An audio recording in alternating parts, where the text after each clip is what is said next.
Quirites, citizens of Rome, and curious souls beyond, if this desperate echo reaches your ears, consider yourselves witnesses to the final, fatal act of our grand republic, live and quite literally as my breath departs. You're tuned into The Orator's Last Stand, broadcasting from a very humble, very temporary refuge in the year of our Lord 43 BCE. I am Marcus Tullius Cicero, Senator of Rome, and if the sheer impossible audacity of this trans-dimensional broadcast from a moment when power crushes principle doesn't compel you to immediately smash that subscribe button and commit to defending liberty, then frankly your spirit is as docile as Caesar's legions. Do it now before the assassins find my quill, and tell me if this peculiar connection holds. From what strange, unprescribed corner of your world are you listening? What year has tyranny decreed for you? And what hour do these unyielding tidings reach you? We're taking notes for the philosophers of the afterlife. Now dim your lights, brace your souls, and let's dissect the glorious, tragic demise of freedom. Ah, the Republic. She was my first love, a beautiful, flawed, glorious creature, built on laws, on tradition, on the sacred duty of citizens. I believed in her with every fiber of my being. They tell me the centurions are just down the road, their sandals kicking up the dust of my final moments. Excellent. It gives me just enough time for one final address to the void, a last gasp of reason before the new age of shouting and steel truly begins. I always did have a flair for the dramatic exit. Our republic was supposed to be an edifice of law, not a monument to the whims of a man with a conveniently large army and an even larger ego. The 12 tables were our foundation, a solemn promise that even the most powerful consul was subject to the same ink on papyrus as the humble artisan. A quaint notion now, isn't it? Today, the only law that matters is the length of a proscription list and the sharpness of a soldier's gladius. Antony's law. Simple, brutal, and dreadfully effective. And the citizen, the glorious civis Romanus. To be a Roman citizen was to be a participant in destiny itself. To cast your vote in the Campus Martius was to hold a piece of the world's fate in your very hand. We debated in the forum, we argued, we elevated men and we cast them down. We believed our voices mattered. In retrospect, perhaps we should have spent less time in the rhetoric schools and more time at the gladiatorial grounds. It seems to be the more persuasive debating style these days. We had a balance, you see. A delicate, beautiful dance between the Senate's wisdom, the people's will, and the magistrate's authority. It was meant to prevent any one man from becoming a king, a truly magnificent design which worked perfectly until men decided they'd much rather be kings. It turns out the greatest structural flaw in a system designed by men is, and you might want to write this down, men. Especially the ones who discover legions are more loyal to coin than to constitutions. But I confess it was an illusion I cherished with all my heart. I saw the cracks forming, the foundations groaning under the weight of ambition. I tried to paper over them with speeches, hoping my rhetoric could serve as a sort of political mortar. I saw the rot spreading from the provinces, the corruption of governors, the aristocrats who saw public office not as a duty, but as a path to stripping a treasury bare. I tried to sweep back the tide with a broom. The tide, as it turns out, had battering rams. I was a novus homo, a new man. I had no great military ancestors, only my wits and my tongue. I truly believed that merit and dedication to the state were enough to earn a man his place. A noble folly, I assure you. I thought I could reason with a brute like Antony, appeal to his latent sense of civic duty. That, my friends, is like trying to teach a shark about the virtues of vegetarianism. He just looks at you, wonders which part of you he'll eat first, and perhaps thanks you for the pre-meal entertainment. So here we are, in the year 711 since the founding of the city, or, as you might say, 43 before the Common Era. The lights are going out all over Rome. The Forum is silent, save for the criers reading out the names of the condemned. My name, I hear, is quite high on that list, a final honor. My severed hands and head are destined to become a charming decoration on the rostra, the very speaker's platform from which I defended the Republic. You must admit, Antony has a certain flair for grotesque irony. Do not let this broadcast be the last word. Do not allow the story of liberty to become a mere cautionary tale whispered by cowards in the dark. If this chronicle of glorious ideals and its spectacular, darkly humorous collapse ignites a fire in your mind, then you must act. Honor the philosophical foundations we have discussed. Preserve the memory of reason in this new age of madness. Fortify our community of thinkers against the tyrants of tomorrow by subscribing now, and ensure that the voices of history are never, ever truly silenced. It seems my last broadcast on the ideals of our dear departed republic struck a chord. Good. Before Antony's thugs finally track down my signal or my person, let's delve into the festering wounds that truly killed her. It wasn't one man, not at first. It was a committee, a monstrous three-headed serpent born of pure, uncut ambition. The story of how our republic was put on the auction block begins not with a bang, but with a handshake in a back room. After I had dealt with Catiline and his band of aristocratic hooligans, I was briefly the toast of Rome. Pater Patriae, they called me, Father of the Fatherland. A lovely title. It looks splendid on statues, less so on a proscription list. But even then I could feel the ground shifting. The Republic was a grand old villa, but its foundations were being eaten away by termites in senatorial togas and military cloaks. The air was thick with tension between the old guard, the optimates, and the so-called champions of the people, the populares. Let's set the stage. First, you had Gnaeus Pompeius, whom we called Magnus, Pompey the Great. He returned from the east dripping in victory and expecting a hero's welcome. He had rearranged kingdoms, defeated pirates, and filled Rome's treasury. All he asked was for the Senate to ratify his brilliant work and give his loyal veterans a small plot of land to retire on. A simple request from the most powerful man in the world. Then you had Marcus Licinius Crassus. If wealth were a virtue, Crassus would have been a god. He owned so much of Rome that when he walked through the city, he was practically taking a stroll through his own living room. But money couldn't buy him the one thing he craved: military glory on par with Pompey, or the popular adoration that seemed to follow Caesar around like a stray dog. He was the eternal bronze medalist, and he seethed with the ambition to finally claim gold.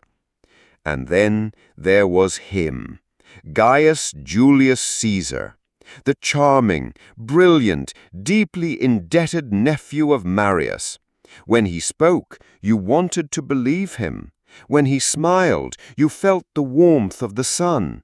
But behind those clever eyes was a mind that saw the Republic not as a sacred inheritance, but as a ladder.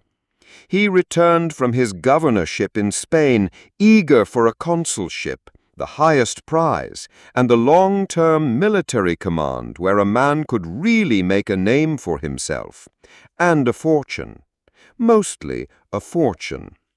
The Senate, in its infinite and often suicidal wisdom, decided to snub all three of them. Led by the relentlessly principled and pathologically stubborn Cato the Younger, they blocked Pompey's settlements. They refused Crassus's requests for tax breaks for his equestrian cronies. And they tried to force Caesar to choose between celebrating a triumph for his victories in Spain and standing for the consulship. They thought they were defending tradition. In reality, they were handing three hungry wolves a single shared grudge. They approached me, you know. Caesar did. He saw my influence, my silver tongue. He suggested I could be the fourth pillar of their little arrangement, the respectable face, the eloquent voice that could sell their power grab to the public as sensible policy. Imagine it, Cicero, the spin doctor for tyrants. I would have been rich, safe, powerful. I refused. Was it principle? Pride? A simple inability to stomach the sheer arrogance of it all? Perhaps all three. A decision my neck will shortly be paying for. So, in the year 60 before the Common Era, the three of them made their pact. It wasn't a legal office. It was a conspiracy, a private agreement to subvert the state for their mutual benefit. They called themselves a triumvirate. I called them three ambitious men with too many legions and not enough respect for the law. Caesar, Pompey, Crassus. Three heads, one ambition to devour the Republic whole. I warned them. Oh, how I warned them. But shouting at a tidal wave has never been a particularly effective strategy. Their plan went into motion with Caesar's consulship in 59 BCE. It was a masterclass in autocracy. My esteemed colleague Marcus Bibulus was elected as his co-consul, a good optimate, a friend of Cato. He tried to oppose Caesar's radical land bills by declaring the omens unfavorable. Caesar's supporters responded by dumping a bucket of excrement on his head in the middle of the forum. After that, Bibulus decided it was safer to simply stay home and watch the heavens, effectively trying to invalidate all of Caesar's legislation. Caesar, of course, ignored him completely. So, for an entire year, Rome was treated to the grimly hilarious spectacle of a one-man consulship. All the official documents were dated in the consulship of Julius and Caesar. Bibulus was a footnote in his own administration. The triumvirate's entire agenda was rammed through the assembly with intimidation and outright violence. Pompey's veterans filled the city, ensuring any dissenting voices were quickly quieted. The rule of law had been replaced by the rule of the mob, paid for by Crassus and directed by Caesar. I did not stay silent, a foolish habit of mine. I spoke in the Senate. I wrote letters. I made pointed jokes about the three-headed monster that were repeated all over the city. I made myself a problem, a vocal, articulate, and still somewhat popular problem. And the triumvirates, for all their power, could not abide a problem they could not control. They needed me gone. But killing me then would have been messy, so they found a blunter, crueler instrument. His name was Publius Clodius Pulcher, a man of patrician birth, so utterly debauched he made Catiline look like a Stoic philosopher. This was the man who had snuck into the sacred all-female rites of the Bona Dea, allegedly to have an affair with Caesar's wife. I had testified against him at his trial. He never forgave me for it. He was a vicious, swaggering peacock of a man, and the perfect tool for Caesar.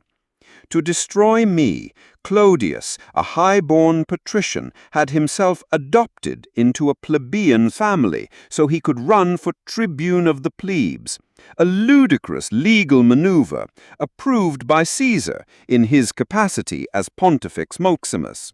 Once in office, Clodius's sole purpose was my destruction. He commanded legions of street toughs and thugs who terrorized the city, all funded by the deep pockets of Crassus. His masterstroke was a new law, one with a particularly personal sting. It retroactively outlawed any man who had executed a Roman citizen without a formal trial. The law was written with a single target in mind: me. My actions during the Catiline conspiracy, the swift execution of the traitors to save the city, were to be my undoing. The savior of the Republic was now to be branded its enemy. I looked for help. I appealed to Pompey, who had sworn oaths to protect me. He refused to see me, claiming he couldn't act against the will of Caesar. He owed me his support, but he owed Caesar his veterans' land. It was a simple, brutal calculation. The Senate was cowed. There was no help to be had. I was forced into exile, my property confiscated, my beautiful house on the Palatine Hill burned to the ground by Clodius's mob. My exile was the bitterest period of my life. I wandered through Greece, a pathetic figure consumed by self-pity. The great orator, silenced. The father of the fatherland, homeless. I wrote desperate letters, begging for my recall. It was humiliating. Yet, even in my despair, I couldn't help but observe the irony. I was being punished for saving the Republic by the very men who were now dismantling it piece by piece. Meanwhile, back in Rome, the monster was feasting. Caesar was in Gaul, conquering tribes, building a fiercely loyal personal army. And so the die was cast. Caesar crossed the Rubicon, that small stream separating his province from the heart of Italy, and with it he crossed a line from which there was no return. The Republic held its breath. In Rome there was no breath, only panic. A frantic, undignified scramble as senators, myself included, tried to decide which toga was best for fleeing the city. We had talked tough for years, but when the wolf was actually at the door, we ran like frightened sheep. The choice before me was a philosopher's nightmare. On one side stood Pompey, the legitimate commander of the Republic's forces, chosen by the Senate. He was our champion by default, a man I respected for his past service, but never fully trusted. He was vain and politically inept, the Republic's reluctant second-best hope. He represented the law, or at least a faint shadow of it. On the other side was Caesar, the outlaw, the brilliant, charming, terrifyingly capable rogue who had always shown me a strange and unsettling respect. He represented a swift end to the chaos, but at the cost of liberty itself. To choose Pompey was to choose a prolonged, likely disastrous war for a flawed ideal. To submit to Caesar was to accept tyranny with a gentle smile. It was a choice between a terrible illness and a swift poison. With a heavy heart and heavier luggage, I eventually sailed to Greece to join Pompey and the so-called defenders of the Republic. The atmosphere in the camp was far from inspiring. It was a nest of arrogant nobles, men who spent more time arguing over who would get Caesar's post as Pontifex Maximus than they did training their troops. They were planning their victory parade before the first major battle had even been fought. I saw then that we were not an army fighting for a cause. We were a squabbling dinner party about to be devoured. The predictable end came on the fields of Pharsalus in the year 48 before the Common Era. Pompey's larger army, full of our best and brightest aristocracy, was utterly routed by Caesar's smaller, hardened force of loyal veterans. The battle was a brutal, bloody testament to the difference between a politician playing general and a true master of war. I was not on the field. My health conveniently took a turn for the worse, but the news of the defeat was a death blow to our cause. And Pompey the Great? His end was a tragedy of pathetic proportions. He fled the battlefield, not as a commander rallying his men, but as a beaten fugitive. He sailed to Egypt, hoping for sanctuary from the young King Ptolemy, whose father he had once aided. Instead, the king's advisers, seeking to curry favor with the new master of the world, had him stabbed to death in a small boat just as he was about to step ashore. His head was cut off to be presented to Caesar as a gift. A miserable, squalid end for the man who had been twice consul and celebrated 3 triumphs. Caesar, upon arriving in Egypt and being presented with his rival's severed head, is said to have wept. Were they tears of grief, of triumph, or simply the frustration of being denied the chance to pardon his greatest enemy? With Caesar, you never knew. His clemency was his sharpest and most infuriating weapon. Those of us who had fought against him expected proscription lists and executions. Instead, he offered pardons. He forgave us. How do you rally opposition against a tyrant who refuses to act like one? I was one of the recipients of this strategic mercy. After months of anxious waiting, I met him upon his return to Italy. I expected a cold sentence. Instead, he dismounted, embraced me like an old friend, and walked with me for miles discussing philosophy and literature. The sheer audacity of it. He was disarming his enemies with magnanimity, wrapping us in a silken cage of gratitude from which it was almost impossible to escape. My tongue, my greatest weapon, was tied by his kindness. Of course, the war wasn't entirely over. He took a brief detour in Egypt, where he dallied with the young Queen Cleopatra and fathered a son, a rather scandalous business all around. Then he dashed off to Asia Minor to crush a rebellious king, a victory he summarized with that infuriatingly concise message, Veni, Vidi, Vici. I came, I saw, I conquered. 3 words to dismiss a war. The arrogance was breathtaking. The final bloody acts of the Civil War played out in Africa and then Spain, where he methodically exterminated the last remnants of the Pompeian forces, including Pompey's own sons. When he finally returned to Rome for good, it was to celebrate a series of magnificent triumphs. But these were not like the triumphs of old, parades celebrating victory over foreign Gauls or exotic Eastern kings. He celebrated triumphs over fellow Romans, a victory parade for the death of the Republic, with the streets decked in garlands to cheer the enslavement of our own people. It was a grotesque spectacle, and we all smiled and clapped because we were too afraid not to. Caesar. He won, and then he wrapped Rome in chains, calling it peace. He ruled by decree, not by law. He began to accumulate offices like a child collecting shells on the beach. He was consul for a year, then dictator for 10 years. Finally, the Senate, which by now was little more than his personal fan club, named him Dictator Perpetuo, dictator for life.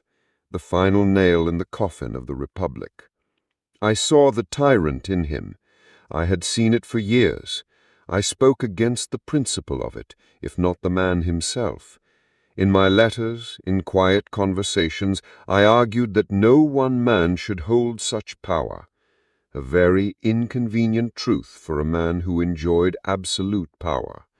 My words, which had once shaken the forum, were now bothersome, a fly buzzing in the ear of a lion. He could have swatted me at any time, but he chose to let me buzz. It was his way of showing how little I now mattered. The Republic became a hollowed-out stage play. The Senate still met, but its function was merely to applaud Caesar's decisions. He packed its benches with his cronies, loyal centurions, and even a few token Gauls, much to our horror. The elections were a farce. Caesar simply recommended candidates, and they were duly elected. The will of the people had been replaced by the whim of one man. To his credit, the trains ran on time, so to speak. His reforms were undeniably effective. He reorganized the administration of the provinces, initiated vast public building projects, and, most famously, reformed our hopelessly messy calendar. He brought order and stability after decades of chaos, but it was the cold, sterile order of a prison yard. He was an efficient manager of our servitude, and many Romans, weary of war, were grateful for their gilded cage. I could not bear to participate in the charade. I retreated from public life, seeking refuge in my villas, particularly my beloved home at Tusculum. There I committed myself to philosophy, translating the great works of the Greeks into Latin, writing dialogues on friendship, on duty, on old age. It was a form of internal exile. I was trying to preserve the intellectual soul of Rome as its political body lay dead. Meanwhile, the cult of Caesar grew to grotesque proportions. His statues were placed in the temples alongside those of the gods. A month of the year was renamed in his honor, July. A temple was built to his clementia, his mercy. His image, for the first time in our history, was stamped on our coins while he was still alive. These were the trappings of a Hellenistic king, an oriental potentate. It was an affront to every tradition of the Republic. The final proof came during the festival of the Lupercalia. My current nemesis, Mark Antony, in his capacity as consul and Caesar's loyal dog, ran up to the dictator and attempted to place a royal diadem on his head. The crowd groaned. Caesar, with a dramatic flourish, refused it. The crowd roared with approval. Antony tried again. Caesar refused again. Was it a genuine refusal, or a brilliantly staged piece of political theater to gauge public opinion, a test of the waters? I think we all knew the answer. Though I sat silent in the Senate, I found small ways to resist. I wrote a eulogy to my friend Cato, who had taken his own life in Utica rather than be pardoned by Caesar and live under tyranny. My Cato praised his unwavering commitment to republican principles. It was a dangerously provocative act. Caesar, unable to let the challenge stand, took time out of his busy schedule of ruling the world to write a response, the Anti-Cato, a pedantic and lengthy. The Ides of March. Has any date ever been so pregnant with hope and so thoroughly botched in the delivery? It hangs in the memory like a shard of glass, glittering with the promise of liberty, but lethally sharp to the touch. The day the Republic was given one last chance and promptly fumbled it into a blood-soaked grave. And I, Marcus Tullius Cicero, had a front-row seat to the entire, glorious, catastrophic spectacle. Let me be clear, as I am a man who values clarity above all else, I was not one of the conspirators. They did not invite me into their little circle of cloak-and-dagger theatrics. Why? Perhaps they thought I was too old, my nerve gone soft with age. Perhaps they feared my infamous tongue would wag at an inopportune moment. Most likely, they knew I, the eternal negotiator, would have tried to reason with them, to argue for a less permanent solution. They were probably right.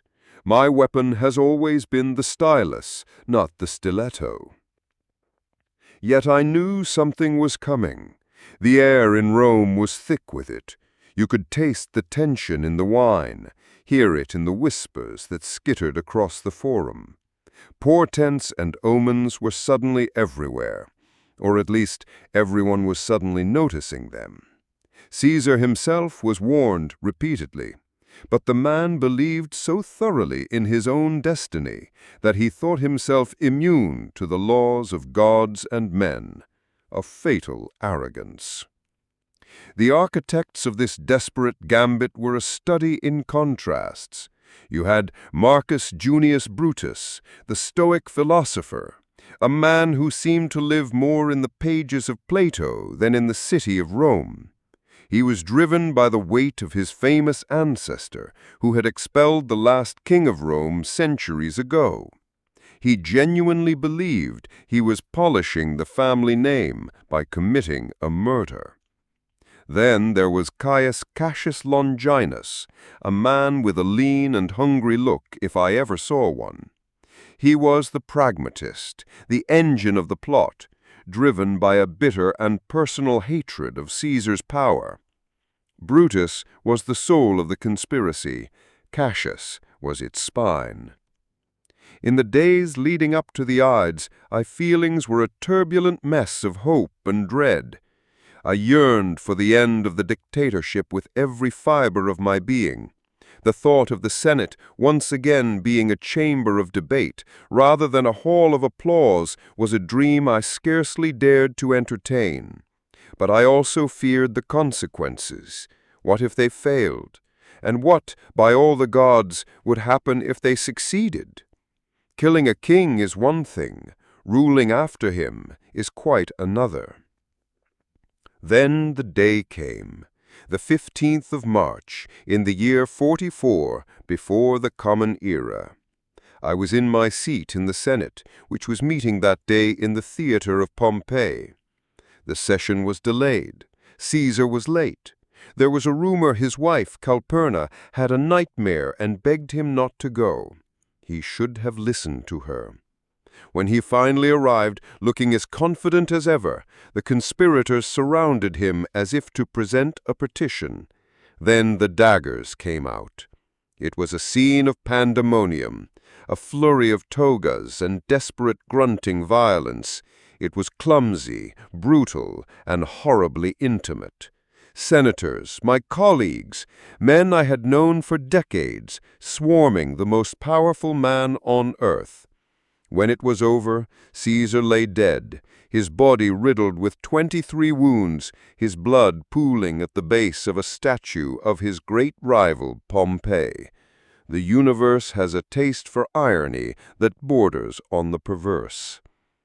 In that moment of stunned silence, as the conspirators stood panting, their hands in daggers dripping with blood, Brutus looked across the hall. He found my eyes, raised his bloody weapon, and shouted my name, hailing me as the restored father of the fatherland. It was a terrifying, chilling honor. They had made me the intellectual sponsor of their bloody deed. I was now implicated, a philosopher crowned with the laurels of an assassination I did not commit. Brutus and his misguided associates. They thought a dagger could kill tyranny. They killed a man. But the spirit of tyranny, alas, is rather more resilient. Still a brave attempt, if rather messy and short-sighted. Like most grand plans conceived by idealists, their first mistake was to assume that with Caesar gone, the Republic would simply reboot itself like a faulty machine. Their grand gesture complete, they ran to the Capitoline Hill, expecting the adoring crowds to cheer their names and the Senate to gratefully hand them control of the state. Instead, they were met with a deafening silence. The forum emptied. Citizens, smelling blood and chaos, barred their doors. The senators, myself included, simply ran away. The great liberation had begun, and its audience had gone home in terror. It turns out that most people, when offered the choice between orderly tyranny and violent, uncertain freedom, will choose the tyrant every time. Their second and most fatal error was leaving Mark Antony alive. Cassius, the clear-eyed cynic, had argued for his death. Antony was Caesar's co-consul, his loyal lieutenant, a dangerous and ambitious man. Cassius knew he would be a problem. But Brutus, in a fit of noble principle, refused. This was to be a clean act of tyrannicide, not a grubby political purge. A wonderfully principled stance that would directly lead to all of their deaths and my own. Antony, ever the opportunist, seized the moment.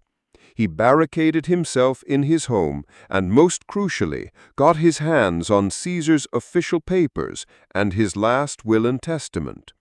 While the liberators were on the Capitoline Hill debating philosophy, Antony was gathering the reins of power.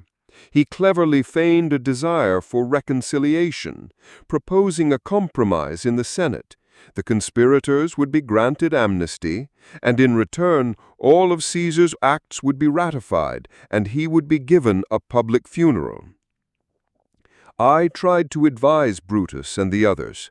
I begged them to act with the same decisiveness they had shown with their daggers. Seize the treasury, take control of the city, do not give Antony an inch. But they hesitated. They were proud of their clean hands and wanted to operate within the bounds of the law, not realizing that they had just smashed the law into 1,000 pieces. They were trying to be statesmen when they needed to be warlords. The funeral was Antony's masterpiece, a masterstroke of political theater. Before the entire city, he delivered a funeral oration that began with praise for the conspirators, but ended with a fiery condemnation of their act. He read from Caesar's will, revealing the dead dictator's immense generosity to the very citizens who were listening.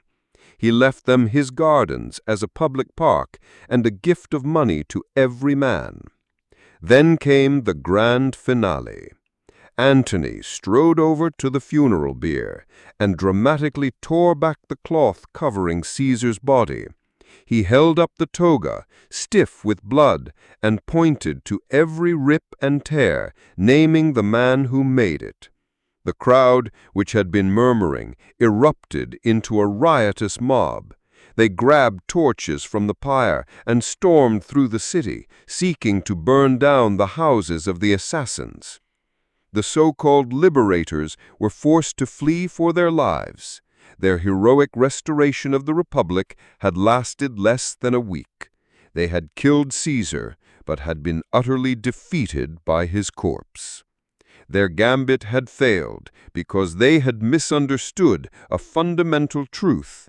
They had freed a republic that no longer wanted to be free.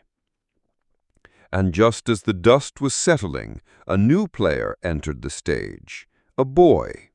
Caesar's great-nephew, Gaius Octavius, a sickly but intensely ambitious 19-year-old whom Caesar, in his will, had adopted as his son and heir. He arrived in Italy and immediately took the name that was now his by right, Caesar, Octavian, a name that would come to define the future. Antony laughed at him, seeing him as nothing more than a boy playing at politics. I saw the danger at once. For a brief, heady moment, I thought I could control the chaos. With the liberators in the east and Antony declared a public enemy by the Senate, I stepped into the void. It was my last great stand. I delivered a series of speeches against Antony, my Philippics, comparing him to the barbarian. If Caesar was the brilliant, terrifying cancer that consumed the Republic's organs, then Mark Antony was the gangrenous infection that feasted on the corpse. Where Caesar had a chilling sort of genius, Antony had the low cunning of a back-alley predator. He was the serpent in Caesar's wake, a creature of pure appetite who slithered into the vacuum of power with a thirst for wine, women, and absolute authority. My final, fatal mistake was thinking I could fight such a creature with words. After the Ides of March, while Brutus and Cassius were congratulating themselves on their noble deed, Antony, the man they had foolishly spared, was moving.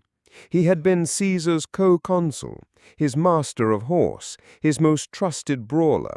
He knew where the money was, where the secret papers were kept, and most importantly, he understood the fickle, violent heart of the Roman mob in a way the philosophical liberators never could. His first moves were a masterclass in duplicity. He feigned moderation, brokered a truce with the Senate, and avoided an immediate civil war. But all the while, he was consolidating. He seized Caesar's vast personal fortune and, more cunningly, all his private notebooks. Suddenly, Antony began discovering all sorts of previously unknown plans and decrees from the late dictator. A tax exemption for a friendly city, a grant of citizenship for a loyal ally, or for a modest fee, of course. It was fraud on a monumental scale, all conducted under the pious guise of honoring Caesar's will. Antony, a brute in a toga. He claimed to honor Caesar, but he served only his own ambition. He was a man of colossal appetites, for power, for pleasure, for chaos. He spoke with the common tongue, the language of the barracks and the bar, and he stirred the mob to a frenzy. I spoke with reason, with eloquence, with appeals to our history and our laws. Guess who won the popularity contest? Not the one with the principles. The final insult, the act that roused me from my philosophical retirement, was his attempt to seize a province by force. The Senate had assigned Cisalpine Gaul to Decimus Brutus, one of the liberators. Antony, desiring a military command close to Italy, simply decided he would take it for himself, marching his legions north. This was no longer politics. This was an open declaration of war against the authority of the Roman Senate and people. The serpent was no longer hiding in the grass. It was coiled and ready to strike. I could not remain silent. To do so would be to consent to the final death of the Republic. So in the autumn of 44, before the Common Era, I returned to the Senate and I began to speak. I knew these speeches would be my last great battle. I consciously named them the Philippics, after the great speeches of the Athenian orator Demosthenes against the tyrannical king Philip of Macedon. I was casting Antony as a foreign despot, a barbarian at the gates, a threat to civilization itself. It was not subtle, but Antony was not a subtle man. My first Philippic was a warning, a call to arms for the Senate, but as Antony's aggression grew, my rhetoric escalated. I abandoned all pretense of senatorial decorum. I attacked him not just as a politician, but as a man. I reminded the Senate of his sordid past, his mountain of debts, his disgraceful public drunkenness.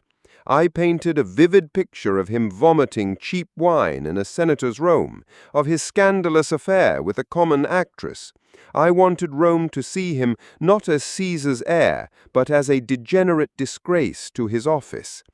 I detailed his crimes against the state with prosecutorial zeal, his theft from the treasury, his selling of falsified decrees, his use of armed soldiers to intimidate his colleagues in the very heart of Rome. I called him a gladiator, a pestilence, a public enemy. I used every weapon in my rhetorical arsenal to strip away his popular appeal and expose the tyrant beneath. My words were sharp, and they drew blood. He would never forgive me for them. It was the ultimate clash of styles. My appeal was to the head, to reason, tradition, and the rule of law. His appeal was to the gut, to emotion, grievance, and the promise of spoils. I spoke to the Senate, hoping to revive the dying embers of republican virtue. He spoke to the mob and the legions, promising them glory and gold. In the crumbling ruins of our state, his was the far more effective strategy. For a brief, glorious moment, it seemed to work. The Senate, stirred by my words, found a spine it had not possessed in years. We declared Antony an enemy of the state. We authorized the new consuls to raise armies and march against him. I was, for one last time, the de facto leader of the Republic. It felt as though I had wrestled the state back from the brink.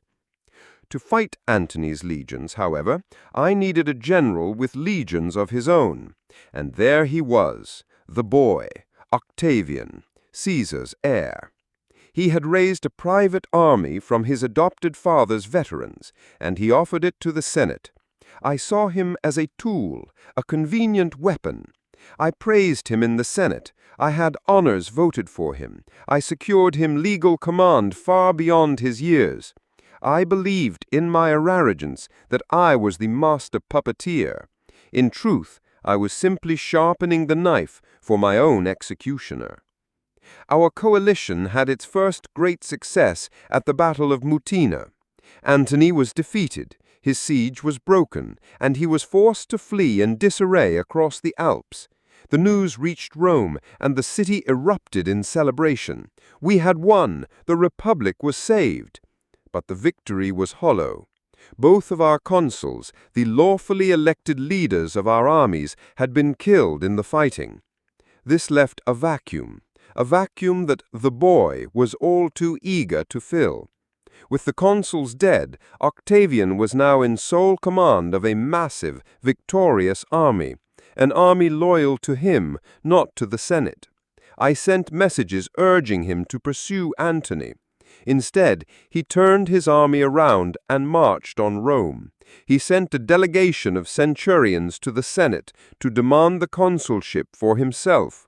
When we hesitated, one of them threw back his cloak, pointed to the hilt of his sword, and said, "If you will not grant it, this will." We granted it. The next piece of news was even horrifying. Octavian, our champion, the boy I had raised up, had met with the fugitive Antony and another of Caesar's old generals, Lepidus. On a small river island, the three of them struck a deal.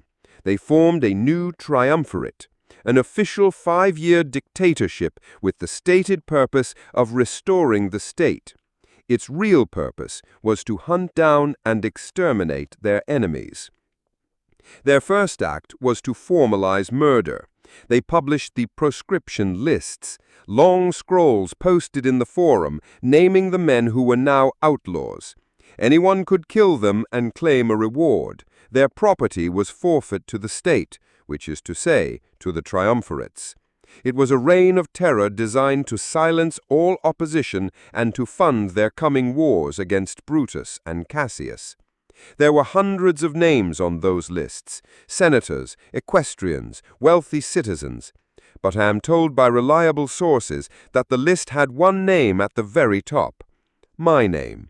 It was Antony's non-negotiable price for the alliance. My Philippics had stung his pride so deeply that he demanded my death above all others. And Octavian, the boy I had lauded and honored, the boy I planned to dispose of, signed my death warrant without a moment's hesitation. The serpent I had ignored had coiled around the eagle I had raised, and together they condemned the old owl. My final days were a frantic, pathetic flight.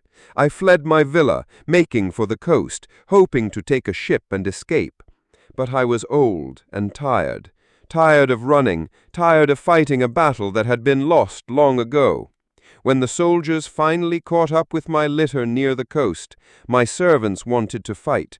I stopped them. I had seen enough bloodshed. I reportedly stretched my neck out from the litter and told the centurion to do his duty. A quick, clean end. At least I hoped it would be. A small mercy.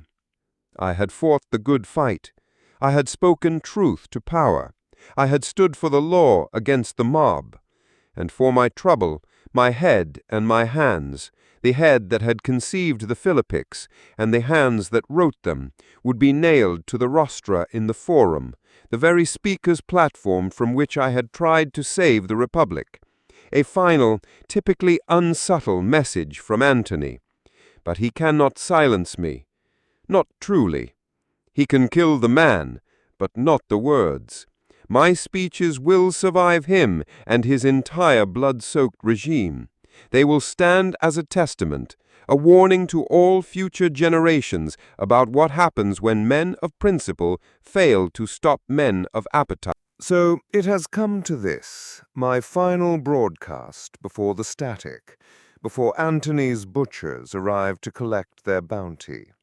It is only fitting that in these last moments we discuss the very words that sealed my fate, my final, furious, and most cherished works, my last great roar for the dying Republic, my 14 children born of ink and outrage, the Philippics. They were my declaration of war, and I knew from the first syllable that it was a war I would not survive.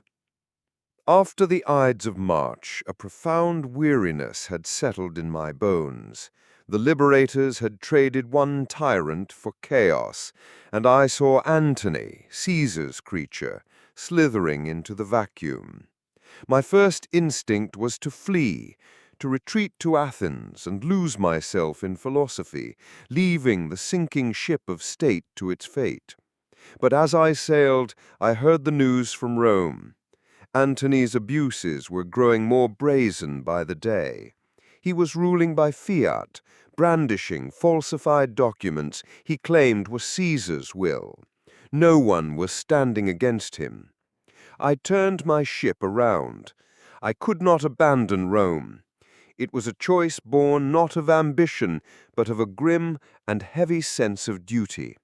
The Republic was a patient bleeding out on the Senate floor, and the other physicians had either fled or were siding with the disease. I was the last one left who knew the old remedies, the forgotten words of law and liberty. And so I returned, knowing I was re-entering a battle I had no business fighting, armed only with my voice. I knew this conflict needed a name, a brand. This was not just a squabble between senators, so I deliberately named my speeches the Philippics. Every educated Roman would understand the reference. It was an echo of the great Athenian orator Demosthenes and his fiery speeches against King Philip of Macedon, a foreign tyrant threatening Greek freedom. By choosing that name, I was framing Antony from the start. He was not a Roman consul, but a barbarian king, an existential threat to our very way of life. It was the rhetorical equivalent of drawing a sword. My Philippics, my greatest speeches. I poured my soul into them, every word a hammer blow against tyranny. Each sentence was crafted to be a weapon, each paragraph a volley of artillery. I knew they would seal my fate. Antony was not a man to tolerate such public humiliation, but a man must speak his truth, even if it leads to his demise. A very inconvenient habit, speaking truth to power, and one that I have never been able to break. The first Philippic, delivered in the Senate in September of 44 before the Common Era, was deceptively moderate. It was a warning shot across Antony's bow. I criticized his policies, but maintained a tone of senatorial courtesy. I was offering him a way out, a chance to step back from the brink and act as a true consul of the Republic. It was an offer of peace before the declaration of war. He, of course, responded with a furious speech of his own, accusing me of being Caesar's murderer. The battle lines were drawn. After his response, I knew moderation was a fool's errand, so I retreated to my study and composed the second Philippic. This was the true beginning of the war. It was my masterpiece of invective, a torrent of pure distilled venom so potent that I never dared to deliver it in person. Instead, I published it as a pamphlet, and it spread through Rome like wildfire. It was a character assassination from which his reputation would never, ever recover among the nobility. In its pages, I left no aspect of his sordid life untouched. I detailed his scandalous youth, his bankruptcies, his growling at Caesar's feet. I reminded Rome of his public drunkenness, painting a lurid picture of him, a Roman consul, vomiting in the Senate house, his toga stained with wine and chunks of his last meal. I called him a public pestilence, a brigand, a sacrilegious monster. My goal was to make him not just politically toxic, but personally repulsive. I relentlessly attacked his political legitimacy. I accused him of forging Caesar's decrees for profit, of plotting to make himself a king, and of being a stain on the office he held. I recounted in painstaking, humiliating detail the scene at the Lupercalia festival, where this drunken lout repeatedly tried to place a royal crown on Caesar's head. I portrayed him as a man who had always dreamed of monarchy, a traitor to the very concept of the Republic. The 12 speeches that followed were a sustained campaign. Some were delivered to the Senate, some to the people in the Forum. In the Senate, I worked to build a coalition, to persuade and cajole my colleagues to find their courage. I argued, I pleaded, I demanded that we declare Antony a hostis, an enemy of the state, and raise armies against him. It was a slow, arduous process, like trying to build a wall out of wet clay. Speaking to the people was a harder task. Antony's populism was a potent force. He promised them land and money. I promised them abstract concepts like libertas and mos maiorum, liberty and the ways of our ancestors. It's hard to fill your stomach with ancestral ways.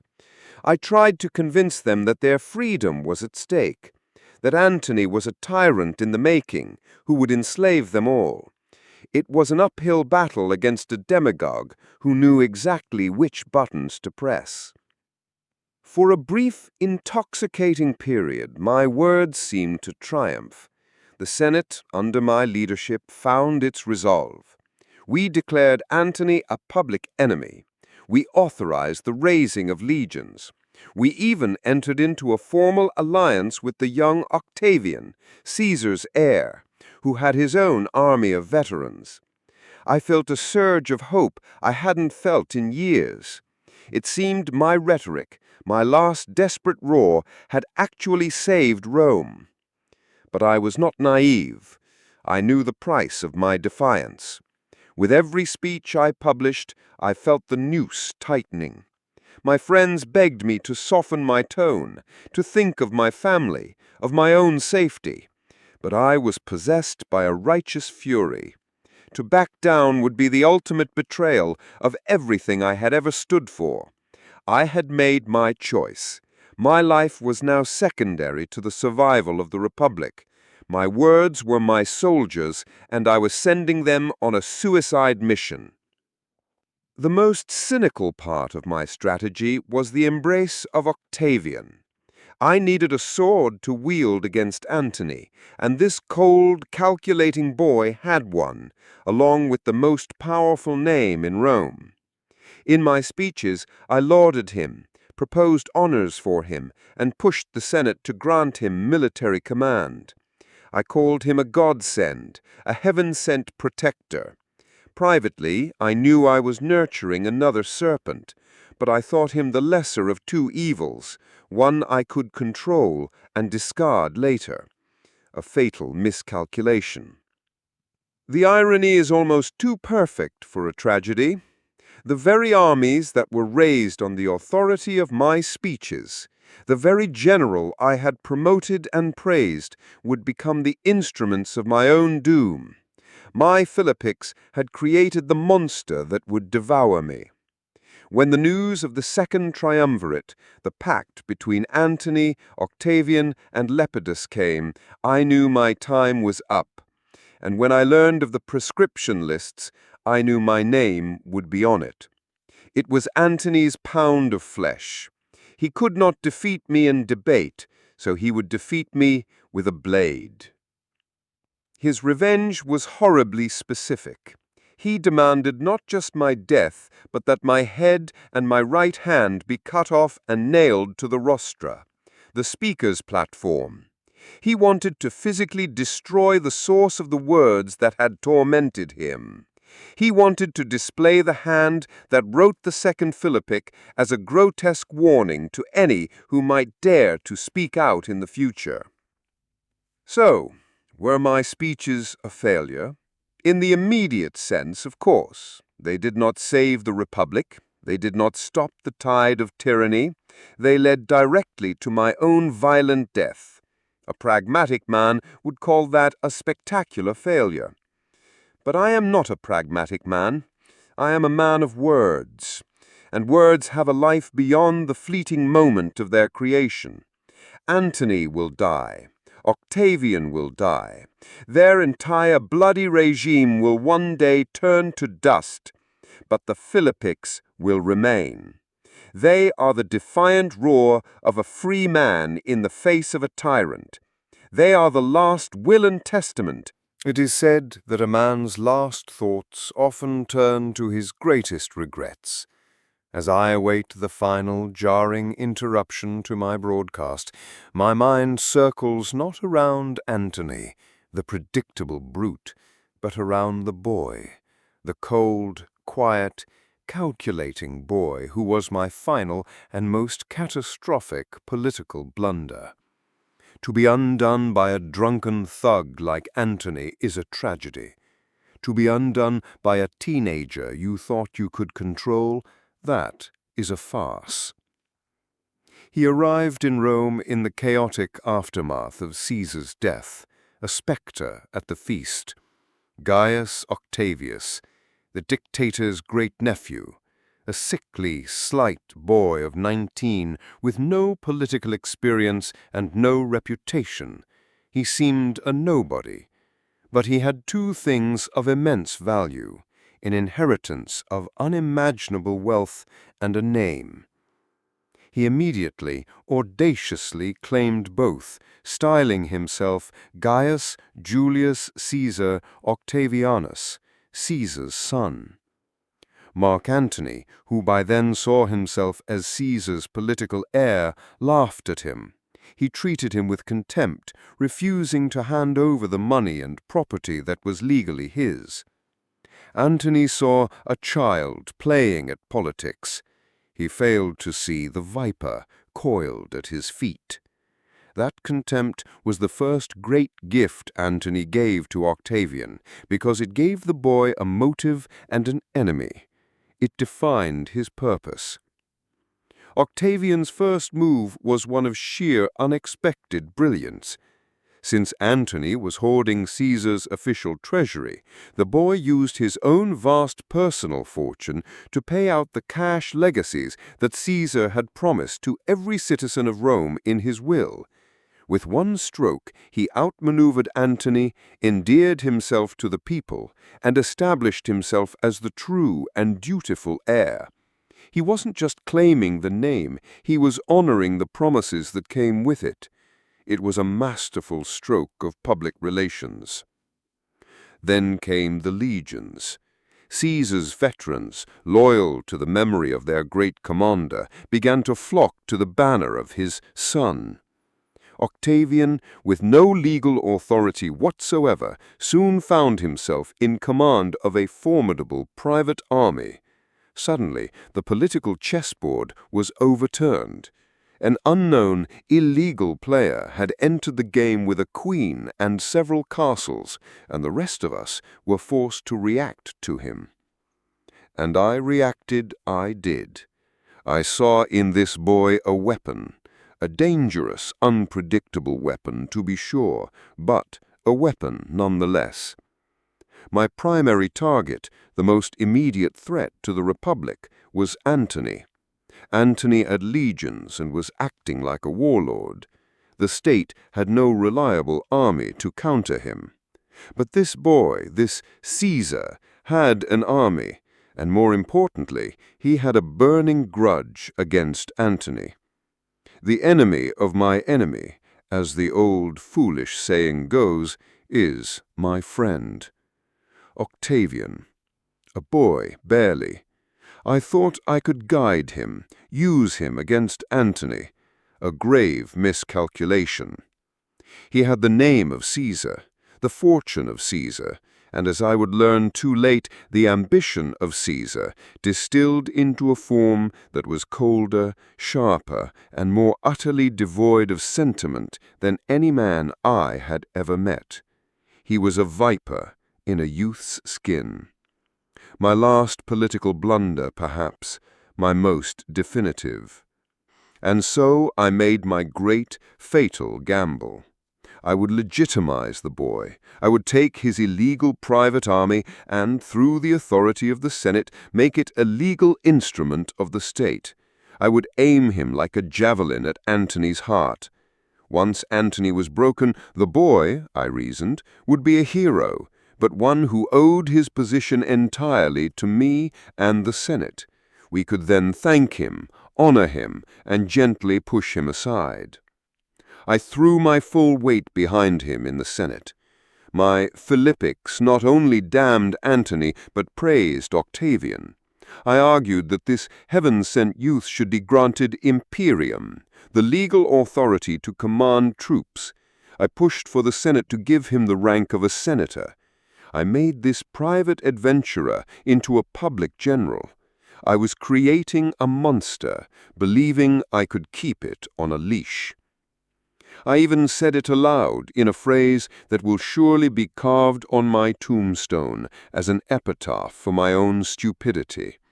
I told the Senate that we must praise the boy, honor him, and get rid of him.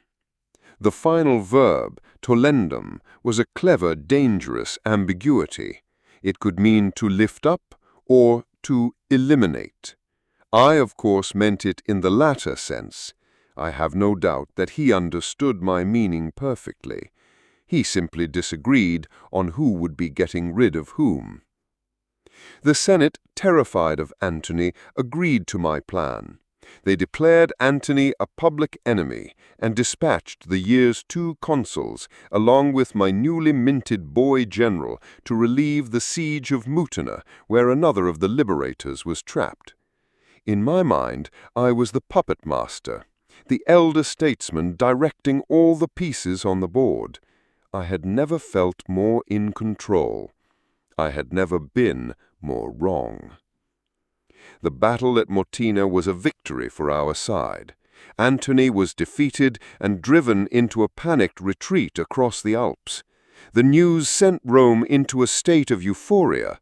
But the victory came at a terrible cost. Both of the duly elected consuls were killed in the fighting. And suddenly, the whole political and military landscape was changed. With the consuls dead, Octavian was no longer a junior commander. He was the sole general in command of 8 victorious legions. He held the Republic's fate in his hands, and he knew it. I sent letters urging him to pursue Antony to the ends of the earth. He ignored me. His loyalty was not to the Senate, who had honored him, but to the soldiers who would follow him anywhere. His next move was as swift as it was shocking. He sent a delegation of his centurions to Rome with a simple, illegal demand. He wanted to be made consul. He was not yet 20 years old. The legal age for the consulship was 42. It was an insult to every law and tradition of the Republic. It was the demand of a king, not a citizen. We in the Senate refused. We tried to stand on principle, on the law. It was a noble and utterly futile gesture. Upon hearing of our refusal, the boy did not argue. He did not send more letters. He simply gathered his 8 legions and marched them on his own city. He marched on Rome. There was no one to stop him. The army of the Republic was his army. The viper I had adopted had shed its skin. He entered the city not as a savior, but as a conqueror. He strode into the forum, surrounded by his soldiers, and oversaw his own election to the consulship. My great gamble had ended in total, abject failure. The weapon I had aimed at Antony had turned and fired on me. But the boy's cold logic was not yet finished. His betrayal was not yet complete. Having secured his position, he did the unthinkable. He opened negotiations with the very man he had just defeated, the declared enemy of the state, Mark Antony. He, Antony, and the politically irrelevant Lepidus met on a small island near Bologna. There the 3 of them formed a pact, a new triumvirate, but unlike the first, this was a legal 5-year dictatorship approved by a terrified Senate, with the express power to make laws and execute citizens without trial. They were 3 kings, and their first act was to decide who among their enemies had to die. I am told the negotiations were quite simple. Lepidus was a lightweight. The real dealing was between Antony and my boy. Antony, still smarting from the lash of my Philippics, demanded my head. It was his price for the alliance. And Octavian, the boy I had praised and promoted, the boy whose illegal command I had personally pushed through the Senate, he owed his entire career, his very legitimacy to me. He is said to have hesitated for a day, likely not out of sentiment, but weighing the political cost. In the end, the calculation was simple. My life was less valuable than an alliance with Antony. He agreed. He traded my head for his share of absolute power. He was not. My long and winding story has brought us here, to the final act, to the moment the Republic breathed its last, not with a noble sigh, but with a gurgling death rattle in a back room.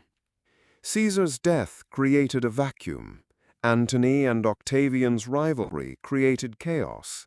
But the formal, legal, and final end of our liberty came when those 2 bitter enemies, along with a politically irrelevant man named Lepidus, decided it was more profitable to cooperate in tyranny than to compete for freedom.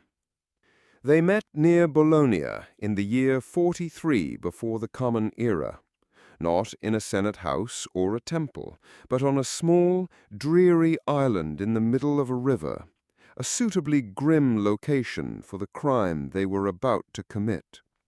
For 2 days, the 3 most powerful men in the Roman world, each with legions at his back, sat alone and negotiated the fate of civilization.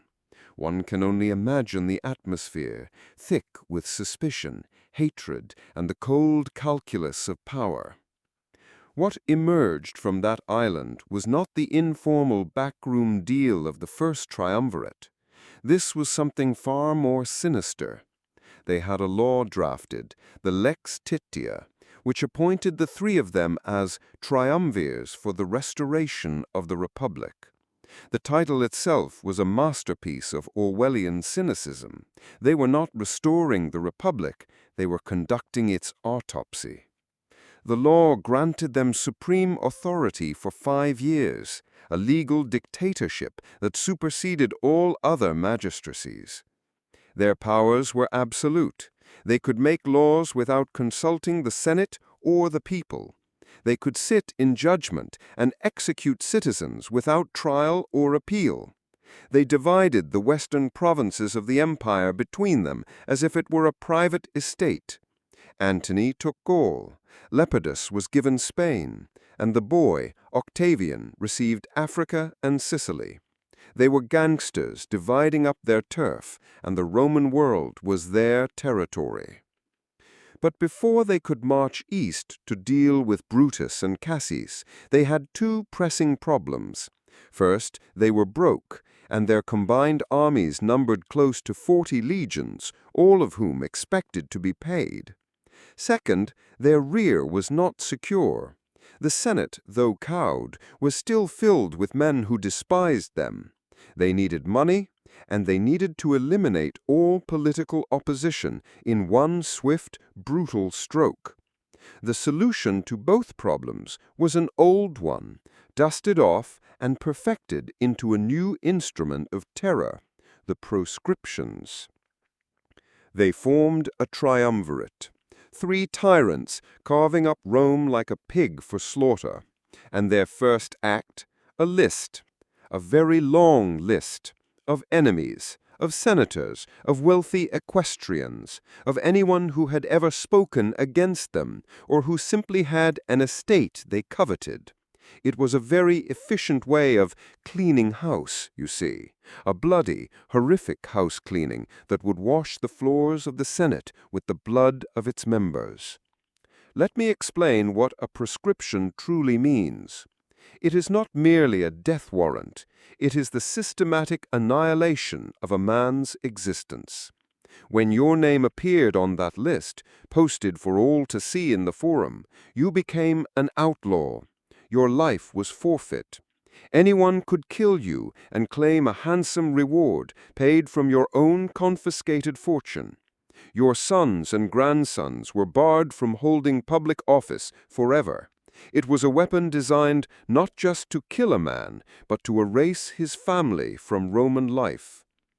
The negotiations over that list were said to be a monstrous spectacle of horse trading. To get an enemy on the list, you had to be willing to sacrifice a friend. Antony wanted me dead more than anyone. I was his primary target. But Octavian and Lepidus had their own scores to settle. And so began the ghoulish exchange. I'll give you my uncle if you give me my brother. I'll let you kill that senator if you let me kill this wealthy merchant. I am told my own fate was sealed in such a trade. Antony demanded my head. My speeches, my Philippics, had wounded his pride beyond repair. It was his non-negotiable term. And Octavian, the boy I had championed, the savior I had praised in the Senate, agreed. He traded my life to secure his alliance with my bitterest enemy. He sacrificed the man who gave him his political start. Such is the gratitude of tyrants. Lepidus, a man of little consequence but equal monstrosity, consented to the death of his own brother, Lucius Polus. Antony, in turn, allowed his uncle, Julius Caesar, to be placed on the list at Octavian's behest. It was a covenant of death, sealed by the blood of their own families.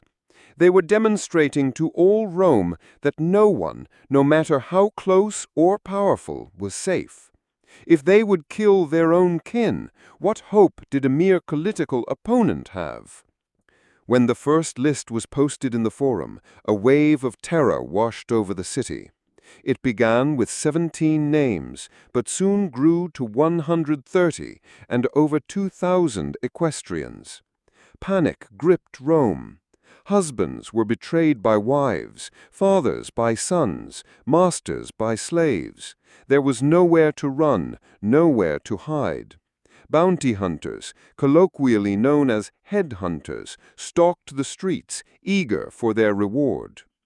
It was a horror that surpassed even the purges of Marius and Sulla. This was colder, more bureaucratic. The heads of the slain were brought to Antony's house, where he would reportedly inspect them while at dinner, a grim accounting of his daily ledger of revenge. The city became an abattoir, and the foundation of this new, restored republic was built upon a mountain of corpses. The news of my own proscription reached me at my villa in Tusculum. My brother Quintus and his son, my nephew, were with me. Their names were on the list as well.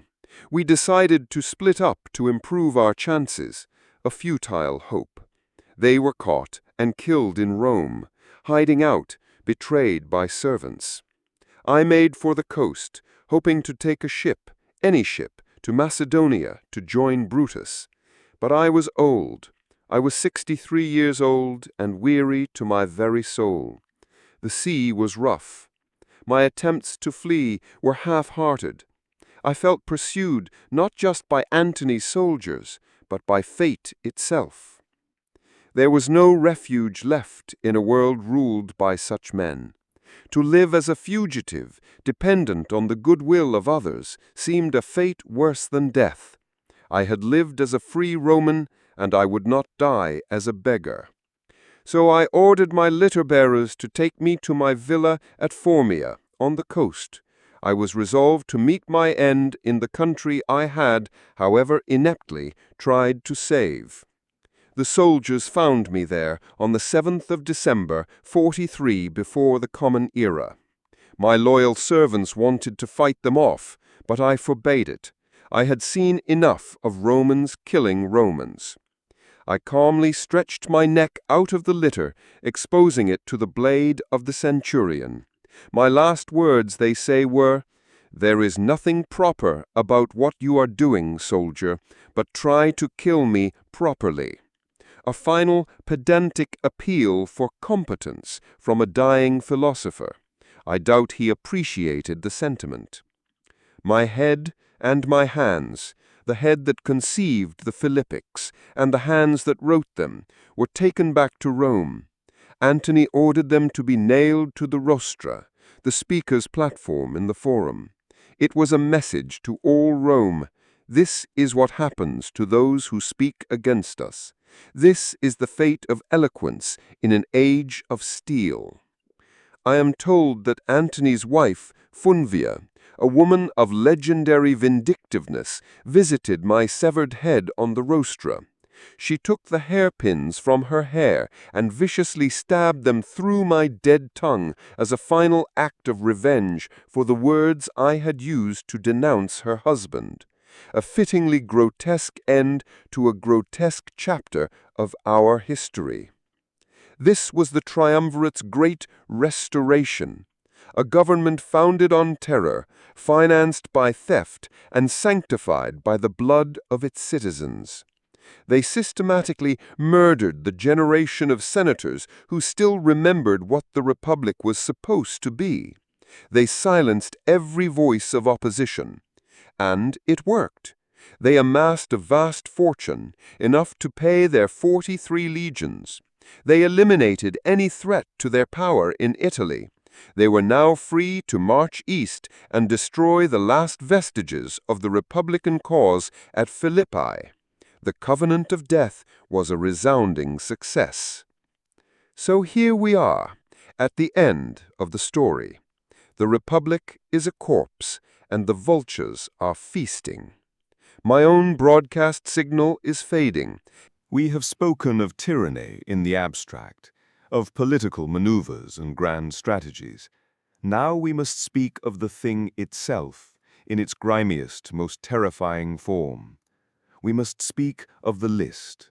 For when the Second Triumvirate was formed, their great restoration of the Republic began not with a new law or a grand speech, but with the stark, brutal efficiency of a butcher's inventory. They made a list of men to be slaughtered, and the age of reason in Rome came to a bloody end. Imagine the scene in the Forum. A crowd gathers around a newly posted white tablet. At first there is confusion, murmuring.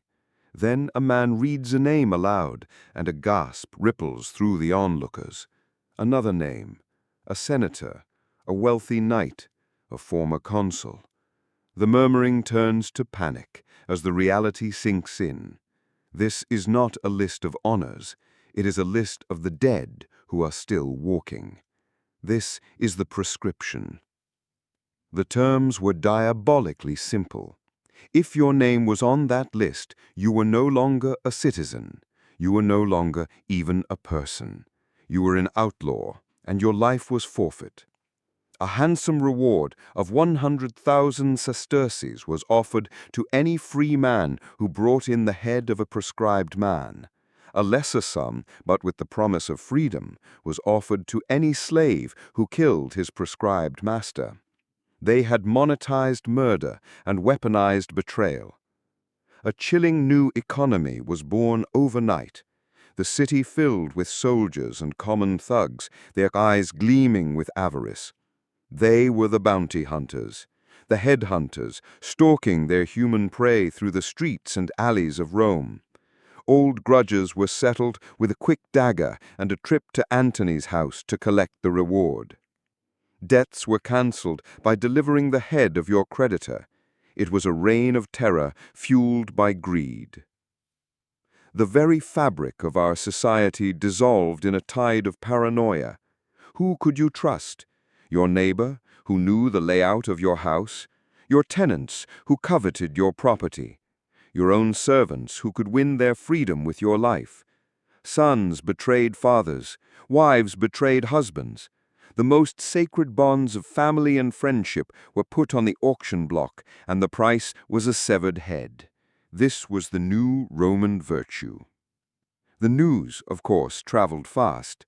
A frantic, loyal servant from the city, his face pale with terror, arrived at my villa. He had risked his own life to bring me the warning. He didn't need to say much. His eyes told the whole story. They had posted the list. My name, on the list, right there for all Rome to see. Marcus Tullius Cicero. My reward for a lifetime of service to the Republic, a price on my head. Antony's doing, of course. He was always a trifle melodramatic and unforgiving, very unforgiving. The wounds my Philippics had inflicted on his pride could only be salved with my blood. Was I surprised? No, not truly. A man who dedicates his life to wrestling with beasts should not be surprised when one of them finally turns and sinks its teeth into his neck. There was only a grim, weary sense of finality. The argument was over. The verdict was in. The sentence had been passed. All that remained was the execution. I suppose, in a dark way, I should have been flattered. I was not just on the list, I was at the very top of it, number 1. A final, dubious honor from a man with no honor at all. He wanted me hunted first, my head to be a trophy, a centerpiece for his gruesome collection. And what of Octavian, the boy I had made?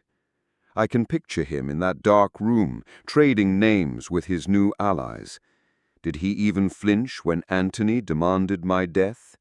Did he feel a flicker of gratitude for the man who had given him his start, who had legitimized his command? I doubt it. He would have seen it as a simple, necessary transaction, an unfortunate but logical expenditure to secure a vital alliance. He sacrificed his mentor as coolly as a man might sacrifice a pawn in a game of chess. The true horror, however, was not just for myself. The list contained the names of my brother, Quintus, and his son, my dear nephew. Antony's vengeance was not content with just my life. He wanted to extinguish my entire family.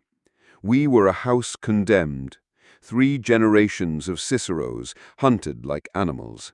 This was no longer politics. This was extermination. Our first instinct was to flee. A chaotic scramble began. What to take? Where to go? The world suddenly seemed very small. Brutus and Cassius were in the east, but getting there would mean a perilous journey by sea, with patrols loyal to the triumvirs guarding the coasts. Every option was fraught with danger. Every face was a potential betrayer. We decided to split up. My brother and I embraced for what we both knew would be the last time. He would try to hide in Rome before making his way to Macedonia. I would take a different route. It was a desperate, futile attempt to increase our chances, to divide the hunter's attention. He was a good man, my brother, a better man than I, perhaps, not as clever, but kinder. They caught him and his son a few days later, betrayed by servants. His end was, I hear, not a quick one. My own flight was a pathetic comedy of errors. I made for my seaside villa at Astura, intending to take a ship. The sea was choppy, and I, a man of letters, have never possessed a strong stomach. The constant rocking of the boat, combined with the constant terror of being spotted, was a miserable experience. I was old, tired, and, frankly, bored of being hunted. At my age, fleeing for one's life is dreadfully tiresome. The journey of a proscribed man is a unique kind of torture. Every distant shout makes you jump. Every approaching stranger forces a choice.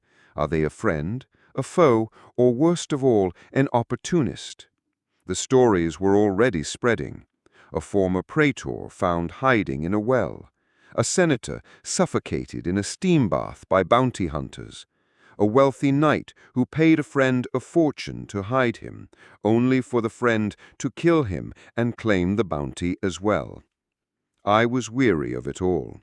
The running, the hiding, the constant gnawing fear. What was the point?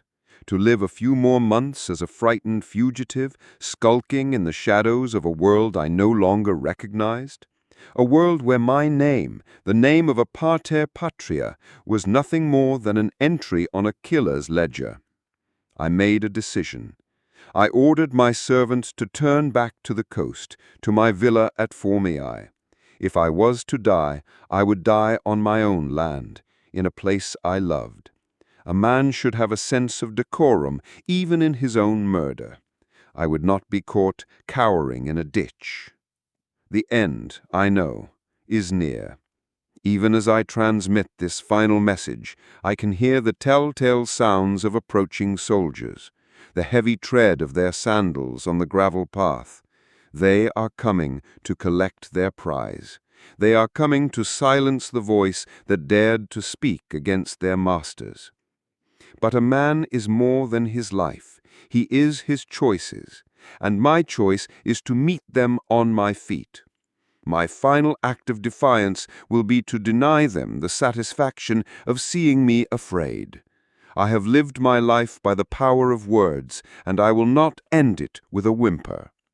So let this be my last word. Do not let them convince you that the list is a necessity. Do not let them tell you that terror is a tool for peace.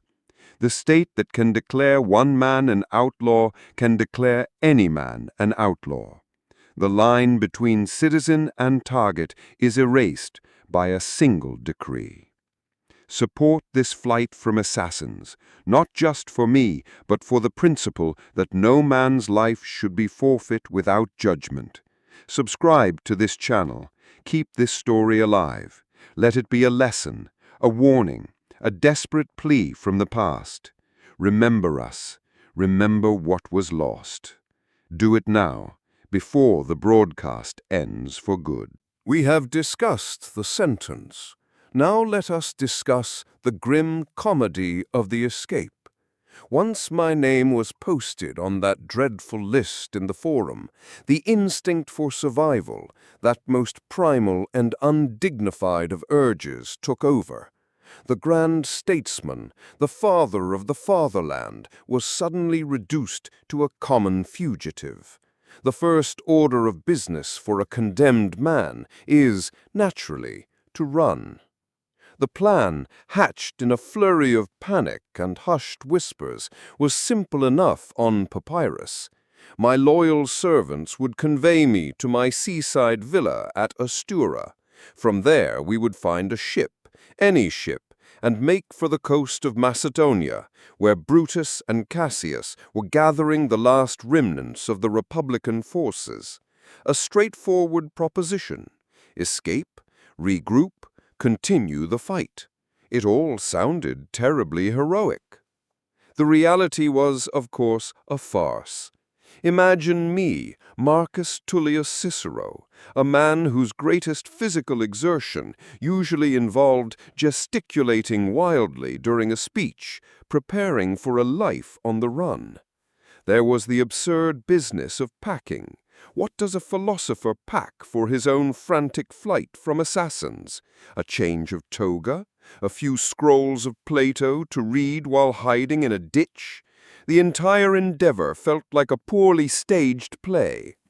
The departure from my home in Tusculum was a miserable affair. My loyal servants, their faces etched with sorrow and fear that mirrored my own, scurried about, their loyalty a painful reminder of what I was leaving behind. It was here that I parted ways with my brother, Quintus. We embraced, knowing it was the last time. He would try his luck hiding in the city. I would make for the sea. We divided our paths, hoping to divide our hunters. In truth, we only divided our grief. The journey to the coast was a special kind of torment. I traveled by litter, the curtains drawn, trying to be inconspicuous, a ridiculous hope for one of the most recognizable men in Italy. Every legionary we passed on the road was a potential killer. Every curious glance from a fellow traveler felt like a judgment. I, who had once moved through Rome surrounded by throngs of clients and admirers, was now skulking through the countryside like a tax evader. There is a unique irony in being hunted through a land you love. Every milestone, every familiar hill, every grove of olive trees was a testament to the life that had been stolen from me. This was my Rome, my Italy. I had defended its laws, celebrated its history, and loved its soil. And now that very soil was bearing witness to my pathetic flight. The republic I had served was now a giant manhunt, and I was the quarry. I tried to flee, to sail away, but where does one flee when the entire world is becoming a tyranny? My body was willing, my servants were loyal, but my spirit was beginning to tire. A great orator, the savior of the city from Catiline, reduced to a desperate, middle-aged refugee. Not exactly a dignified final chapter. We reached the coast at Astura, and against all odds found a small vessel willing to take me on. As the shoreline of Italy receded, a part of me felt a flicker of hope. The sea was a vast, open road, a path to the armies of the Republic in the east. Perhaps this desperate gamble would pay off. Perhaps my story was not over yet. That hope lasted approximately as long as it took for the seasickness to set in. I am a man of the forum and the library, not a man of the sea. It is profoundly difficult to contemplate the finer points of Stoic philosophy when you are actively fighting the urge to empty your stomach over the side of a rocking boat. The vast open road to freedom had become a nauseating, endless torment. The journey was agonizingly slow. The winds were contrary, blowing from the east as if the gods themselves were pushing me back towards my fate. With every lurch of the ship, my resolve faltered. What was I even sailing toward? Another war? I had seen enough of war to last a dozen lifetimes. Was I to live out my final years in Brutus's camp, a glorified speechwriter, a relic of a bygone era? The prospect seemed as bleak as death itself. The weariness began to eclipse the fear. It was a deep, soul-crushing fatigue. The hunted animal at a certain point simply grows too tired to run anymore. In a moment of despair and seasickness, I gave the order. Turn the ship around. Take me back to land. My bewildered servants obeyed, and we put ashore near Circe. I was a man adrift, lost, not at sea, but in a fog of my own indecision.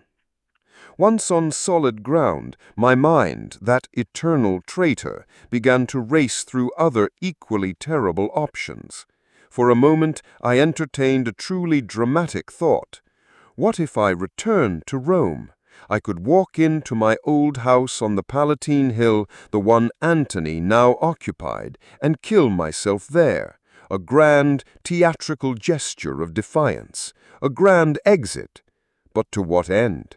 It would give Antony a moment of satisfaction, and me a moment of posthumous applause. A poor trade. Then came the steady drip of terrible news. Messengers brought word of the proscriptions in Rome. Friends, colleagues, good men, all being cut down. The stories were horrific. A senator hiding in his own sewer, betrayed by a freedman. Another dragged from a dinner party. The net was closing, and the world was shrinking. The odds of a successful escape, which had seemed slim to begin with, now appeared laughably small. And so the final factor in my decision began to assert itself. My age. I was 63 years old. I had lived a life more tumultuous and more full than most men could imagine.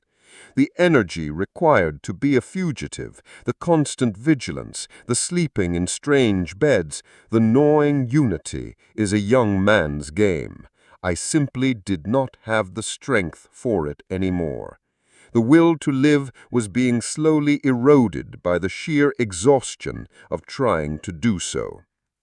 There was another, deeper pull, an irrational, patriotic anchor in my soul. The thought of dying in exile in some provincial backwater in Greece or Asia became unbearable. I was a Roman. My life, my work, my very identity was inextricably bound to that city. The city that was now hunting me was the only home I had ever known. In a final, crushing irony, my love for Rome was the very thing that prevented me from leaving it to save my life. And so the final decision was made, not in a moment of panic or courage, but in a moment of quiet, weary resignation. I turned to my loyal, long-suffering servants. Take me to my villa at Formiae. Let me die in the home I so often retreated to from the madness of Rome. It was a surrender, but it was a surrender on my own terms. I would not be caught cowering in a ditch. I would be found at home. I chose the place of my death, a final small act of agency in a life that had been stripped of all control. My flight was over. The philosopher's retreat had come to an end, not in a new land of freedom, but back where it had all started, in a quiet villa, surrounded by my books and my memories, awaiting the inevitable sound of soldiers' sandals on the gravel path. This was my last journey, not a heroic flight to continue the war, but a pathetic, meandering retreat to the grave. My body and spirit, both battered by the seas and by despair, could go no further. I had wrestled with the great philosophical questions of life and death in my writings. Now I was to experience the answer first-hand. My pursuers will find a tired old man, a man whose mind is at peace as even his world has crumbled. They will find me here, in my study, broadcasting this final message. My body is trapped, but my voice, my thoughts, they are still free. They can kill the man, but the story remains. And what a story it has been. a tragic pursuit filled with high drama and low comedy. If you have found some value, some lesson, some grim entertainment in the tale of this philosopher's failed escape, then do me this last favor. Continue the... My long flight is over. The frantic scramble through the Italian countryside, the nauseating attempt at a sea voyage, the weary indecision. It has all led me here, back to my quiet villa at Formii, surrounded by the silent companionship of my books. I have chosen my final ground, not a battlefield, but a library. It is a fitting end for a man who always believed the pen was mightier than the sword. I suppose we are about to find out if I was right. There is a strange peace in accepting the inevitable. The fear, that constant, nagging companion of the fugitive, has finally left me. It has been replaced by a kind of calm, intellectual curiosity. I, who have written so much on the nature of the soul, on the meaning of death, am about to get a first-hand, practical demonstration. The philosopher in me is, I must confess, rather intrigued. My loyal servants do not share my composure. They weep, they plead with me to try one last escape. Their devotion is the most painful part of this entire affair. They are good men, and they see a master, a patron, a friend about to be slaughtered. I see a tired old man whose story has simply run out of pages. I tried to comfort them, but what comfort can you offer for the end of the world? This broadcast, this strange one-way conversation with the future, is my final act of defiance. Antony can have my property. He can have my life. He can nail my head to the rostra, but he cannot have the last word. That I reserve for myself. This is my final speech, my 15th Philippic, delivered not to a cowed senate, but to the ages, a final testament, sealed not by law, but by my own impending death. Listen, do you hear that? The sound is faint, but it is unmistakable. The rhythmic tramp of marching feet on the gravel path outside, a sound I have heard countless times in triumphal parades.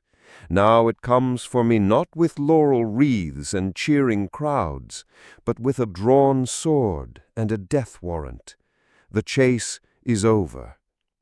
They are storming the villa now. I can hear the splintering of wood, the frightened shouts of my staff.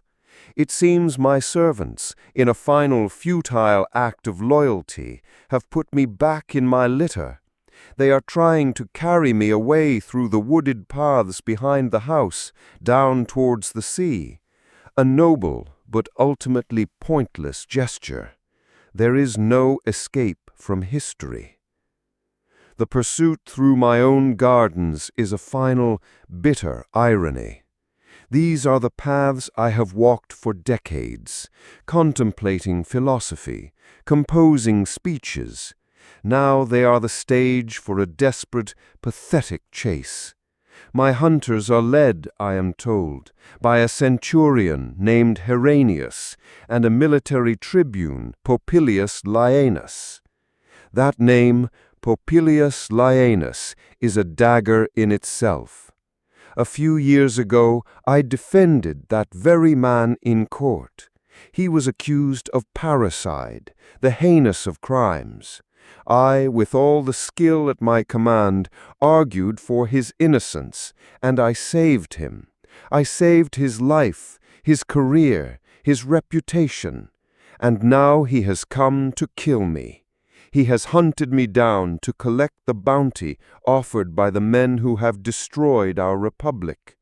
If you need a single anecdote to summarize the moral character of this new age, let it be that. They have caught up to the litter. My servants, brave to the last, have drawn their own small knives, ready to defend me against trained legionaries, ready to die for a tired old man in a box. The absurdity, the waste is too much to bear. I command them to stop. My voice, for one last time, has the ring of consular authority. Set the litter down, I tell them. There will be no more bloodshed on my account. My life is already forfeit. Theirs are not. They obey, their faces streaked with tears of grief and frustration. They lower me to the ground. They found me, not on a battlefield, but in a litter, being carried. I chose not to resist. Why bother? The words were spoken. The truth was out. All that remained was the final, messy detail. A rather unceremonious end for a man who always appreciated a good ceremony. And now I face them. Herennius, the centurion, a blunt instrument of the state, and Popilius, the man whose life I saved, his face a mask of grim determination, refusing to meet my eye. There is nothing to say to him. No reproach could be as eloquent as his own treachery. I part the curtains of the litter and stick my head out, looking up at my executioner. He stands there, sword in hand, ready to perform his duty. I feel a final, pedantic urge to offer a piece of advice. There is nothing proper about what you are doing, soldier, I say, my voice steady. But try to kill me properly. The morning air of the 7th of December, in the year 43 before the Common Era, is cold on my skin. I see the sun glinting on the polished steel of his blade. I think of my wife, Terentia, my beloved daughter, Tullia, whose death broke my heart long before Antony could. My son, Marcus, who I pray will survive this purge. I think of Rome, my beautiful, glorious, fallen Rome. And then there is only silence. But my story does not end with that silence. My head and my hands, the sources of my defiance, were taken as trophies to Rome. Antony displayed them on the rostra in the Forum, the very speaker's platform from which I had so often addressed the people. It was his ultimate act of vengeance, a warning to all who would dare to speak against him. His wife, Fulvia, a woman's capacity for hatred was truly remarkable, is said to have pulled her hairpins out and stabbed them through my dead tongue, punishing it for the insults I had hurled at her husband. A petty, grotesque spectacle to inaugurate a petty, grotesque age. They thought this would be the end of me. They thought that by mutilating my corpse, they could mutilate my legacy. How little they understood the power of ideas. They made me a martyr. My death amplified the Philippics far more than my life ever could have. They turned a political opponent into an immortal symbol of the dying republic, a final, magnificent, strategic blunder. This new order, this triumvirate, was born in blood and terror. It may call itself a restoration, but it is a tyranny, plain and simple. It is the victory of the sword over the word, of the fist over the mind. It is the long, dark night that follows a brilliant sunset. But the dawn will come again. It always does. The ideas I fought for, the rule of law, the sanctity of liberty, the power of free and reasoned speech are not so easily extinguished. They are more resilient than any tyrant. They can be suppressed, but they can never be truly killed. The broadcast signal is failing. I can hear the soldiers in the room now. The end of the chase has come, but it is not the end of the story. That, my friends, is up to you. Remember this tale.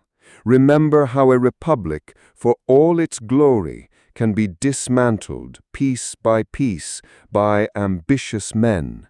Remember how liberty can be traded for the promise of stability. Remember that the price of silence in the face of tyranny is always higher than the cost of speaking out. Keep these grim lessons coming. Do not let this warning fade into the static of the past. If this chronicle has meant anything to you, if you believe that these ideas are still worth fighting for, then like this transmission, subscribe to this channel. Ensure that these final words from a dead man are heard by the generations yet to come. Keep the memory of the Republic. My apologies for that brief interruption. It appears my broadcast was momentarily disrupted by a centurion named Herennius and a rather sharp piece of steel. A minor technical difficulty, I assure you. From my new, somewhat disembodied perspective, the story can continue, for the death of the orator is not the death of the argument. In fact, it is often the thing that makes it immortal. The chase was over. My life was forfeit, but my final journey was just beginning. It was not a dignified funeral procession with weeping citizens and solemn music. No, my final journey to Rome was as a piece of butcher's meat in a sack, carried by the very men who had murdered me. My head and my hands, the instruments of my defiance, were presented to Mark Antony as a trophy, a proof of a job well done. I can only imagine his satisfaction, the gloating smirk on his face as he looked upon the lifeless features of the man whose words had haunted his days and nights. He, who could never defeat me in the forum with logic, had finally bested me in the alley with a blade. It must have been the proudest moment of his life, a testament to his complete and utter moral bankruptcy. He gave the order. The destination for my remains was not a family tomb, but the rostra, the public speaker's platform in the very heart of the Roman Forum. Why the head and the hands? The symbolism was as crude and unsubtle as the man himself. He wanted to mutilate the source of his humiliation, the head that conceived the Philippics, the right hand that wrote them down. Antony wasn't just killing an enemy. He was attempting to kill the very idea of eloquent opposition. My head, my hands, displayed on the rostra, where I once delivered my greatest speeches, where I saved the Republic from Catiline, where I roared my defiance against tyranny. Antony's final revenge. He thought he silenced me. He thought he broke my spirit. Fool! A severed head speaks louder than 1,000 living voices when the truth is on its lips.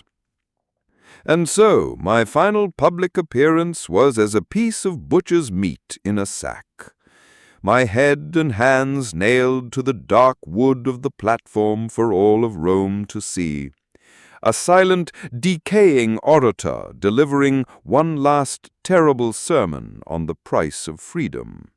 The sun beat down, the flies, those most democratic of creatures, paid their respects. It was a spectacle of terror, a masterclass in political intimidation. The crowds would have gathered. Some, Antony's supporters, would have jeered and celebrated, but many more, I trust, would have looked on in silent, stomach-churning horror. They would have seen not the head of a traitor, but the head of a former consul, a father of the fatherland, a man whose only crime was to speak truth to a tyrant. It was a mirror held up to their own subjugation. From my new, rather lofty vantage point, I must say the view of the forum was quite splendid, if a bit fixed. I had a perfect view of the Curia, the Temple of Vesta, the bustling throngs of people, and they had a perfect view of me, a permanent rotting fixture, a new kind of public monument, a monument to the death of free speech. The spectacle was not complete, however, without one final act of petty feminine rage. Antony's wife, the formidable Fulvia, a woman who held grudges like a miser holds his gold, paid a visit to my decomposing head. Unable to attack my arguments, she attacked my tongue. She reportedly pulled the long pins from her hair, and with a vicious satisfaction stabbed them repeatedly through the tongue that had spoken such unflattering truths about her husband. She always had a sharp wit, and it seems, even sharper hairpins. The message to my colleagues in the Senate could not have been clearer. Every day as they walked to the Curia to participate in the farce of government, they would have to walk past me. They would see my lifeless eyes, my muted mouth, my silenced hand. It was a daily, visceral reminder of their own impotence.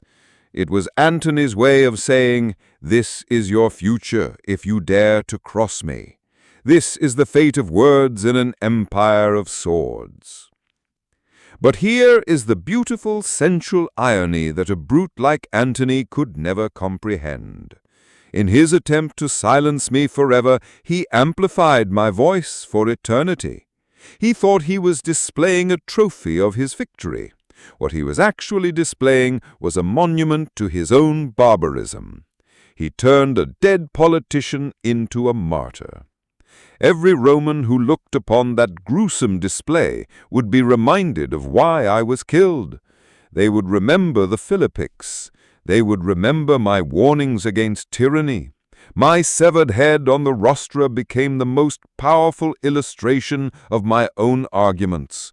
I could not have devised a more effective piece of political theater if I had planned it myself.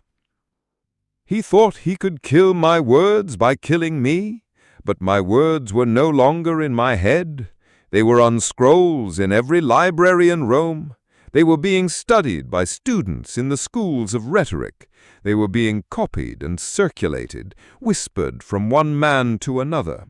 He could nail my flesh to a piece of wood, but he could not nail down an idea. He could prescribe a citizen, but he could not prescribe the truth. And what of the men who did this triumvirate, this three-headed monster, this covenant of death? Their alliance, born of convenience and sealed in my blood, is doomed. They are predators who have run out of common prey and will inevitably turn on one another. The cold, calculating ambition of Octavian cannot coexist for long with the hot-blooded arrogance of Antony. I can see the future taking shape. Antony, my great nemesis, will rot in Egypt, besotted with a foreign queen, defeated and disgraced. And Octavian, the boy I raised up, will be the one to defeat him. He will learn from Antony's crude mistakes. He will understand that the most effective tyranny is one that wears a mask of liberty. He will restore the outward forms of the republic while holding all the power himself. He will call himself princeps, first citizen, not king or dictator. He will be a far more subtle, and therefore far more successful tyrant. So, in the end, who truly won? Antony got his revenge. Octavian will get the world. And I got immortality. My body is gone, but my work remains. My defense of the Republic will be read as long as there are people who cherish liberty. My warnings against tyranny will echo as long as there are tyrants. My head on the rostra was not an ending. It was a beginning. It was the bloody punctuation mark that forced the world to pay attention to the sentence I had written with my life. This broadcast, then, has been my rebuttal, my ghost in the machine, speaking from beyond the reach of Antony's assassins. It is my final testament, my closing argument in the case of Cicero versus the enemies of the Roman Republic. The evidence is all in. The verdict is now yours. The image is powerful, is it not? A head and hands displayed in the heart of a city as a warning. It is the ultimate act of brutality, the logical conclusion of a politics based on power rather than principle. If you are still processing this monumental act, if you feel a chill run down your spine, then you understand what was lost. Do not let that understanding fade. Be sure to subscribe. Ensure these lessons, paid for with the blood of senators and the death of a republic, are never forgotten. Join this community of remembrance and let us together keep the severed head speaking for all time. The signal, it seems, is more resilient than the broadcaster. A comforting thought, is it not, that a voice can outlast the body that produced it? We have traveled a long and bloody road together, you and I, from the sunlit ideals of a republic I so dearly loved, through the backroom deals of ambitious men, to the cold, hard steel of a centurion's blade. We have witnessed the slow, agonizing death of an era. The story, when you strip away the speeches and the philosophy, is a depressingly simple one. Strong men with legions grew tired of the inconvenience of law. A brilliant dictator tore down the old structures and was, in turn, torn down himself. Idealistic fools thought they could cure a fatal disease with a single dagger wound, only to unleash a more virulent plague. And in the end, a drunken brute and a cold-blooded boy carved up the world, their pact sealed with the blood of better men. It is a tale as old as ambition itself. And what was my role in this grand tragedy? I was the narrator, the critic, and, I must confess, a tragically flawed actor. I tried to reason with wolves, to teach sharks about civic duty. I placed my faith in a system that was already rotten to the core. My greatest miscalculation, my final, fatal error, was to believe that a serpent like Octavian could be tamed. I played the game of politics with a deck full of principles, while my opponents were playing with swords. A tactical error, to say the least. Antony thought my execution was the end of the argument. The display of my head and hands on the rostra was meant to be the final silencing punctuation mark. He believed that by destroying the voice, he could destroy the ideas. But that is the eternal blunder of the brute. My death was not an end. It was an exclamation point. It transformed my words from mere political rhetoric into a martyr's testament. My severed head became a more potent symbol for the Republic than my living one ever was. So I leave you with this, you who are listening in some unimaginably distant future. This story is not about me. It is not about Rome. It is a warning. The forces that brought us to ruin are not buried in the past. They are perennial weeds in the garden of civilization. The siren song of the strong man who promises order, the slow erosion of liberty in the name of security, the celebration of ignorance, the silencing of dissent, Do you not see these same shadows gathering in the corners of your own world? My life was a testament to a single unwavering belief that words have power, that reason, eloquence, and law are the foundations of a just society. I was killed for that belief, but the belief itself is indestructible. Ideas cannot be proscribed. Truth cannot be executed. The words I wrote, the principles I defended, are seeds, and from those seeds, even in the most barren ground, new republics can and will eventually grow. Therefore, this broadcast has not been a lament, it has been a lesson. And the final part of that lesson is a duty that now falls to you. The duty to listen to the past, to question the present, and to protect the future. To be a citizen, not merely a subject. That is the only true tribute to the memory of the republic I loved. That is the only way to ensure that our sacrifice was not in vain. And so, as the sun sets on my mortal form and rises on an empire that calls itself peace, this has been Marcus Tullius Cicero, your humble and now rather headless broadcaster from the final breath of the Roman Republic. We saw power triumph, principle fall, and the voice of reason violently silenced. If this desperate, darkly humorous transmission from the very heart of political martyrdom has given you a moment of profound contemplation, or perhaps made you appreciate your own era's freedom of speech, then my purpose is served. Keep listening, keep questioning, and for the sake of all who choose truth over tyranny, keep that subscribe button pressed, because even when heads fall, the words and the ideals they represent can never be destroyed.